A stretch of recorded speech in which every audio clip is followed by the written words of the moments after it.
For today's video mga kapares, isa na namang mabilisang luto ng ating pananghalian. At ito nga para magkaroon ng kulay ang pritong isda. Bigyan natin ng buhay.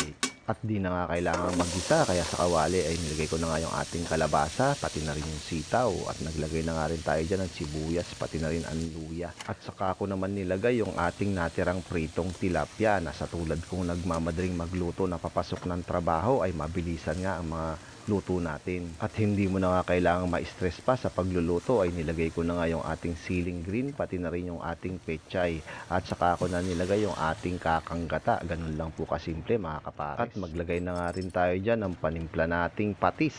At syempre lalagyan din natin yan ng ating pamintang wasak. At ganun lang nga po yan mga kapares. Tatakpan natin yan at pakukuluin natin.